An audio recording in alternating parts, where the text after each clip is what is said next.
Nylon मांजामुळे मकर संक्रांतीच्या उत्सवाला गालबोट लागल्यानंतर पोलीस आणि पालिका प्रशासन खडबडून जागे झाले आणि संक्रांतीच्या दिवशी भरारी पथकानं नायलॉन मांजाद्वारे पतंग उडवणाऱ्यांवरती कारवाईचा बडगा उगारलाय। येवला शहरामधनं 4 पतंग शौकीनांना ताब्यात घेण्यात आले आणि त्यांच्या ताब्यातील आसरी आणि नायलॉन मांजाही जप्त करण्यात आलाय।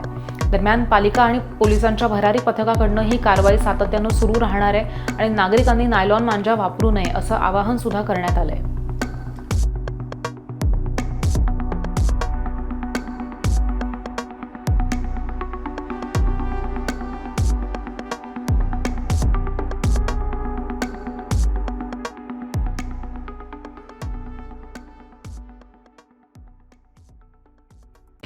सर्वांना नमस्कार। मी पोलीस निरीक्षक धीरज प्रकाश महाजन, येवला शहर पोलीस ठाणे।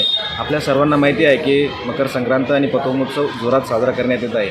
आतापर्यंत आपण नायलॉन मांजाच्या विरोधात धडक कारवाई पण केली आहे, पण आज आपण नगरपालिका आणि पोलीस प्रशासनाचं एक संयुक्त पथक स्थापन करून जे लोक नायलॉन मांजाचा वापर करून पतंग उडवत आहेत त्यांच्यावर भरारी पथकद्वारे धाड टाकून कारवाई करत आहोत। आज आपण 4 लोकांना त्यांच्या आसारीसह इथं कारवाईसाठी आणलेलं आहे आणि त्यांच्यावर नगरपालिका प्रशासनातर्फे पुढील कारवाई करण्यात येत आहे।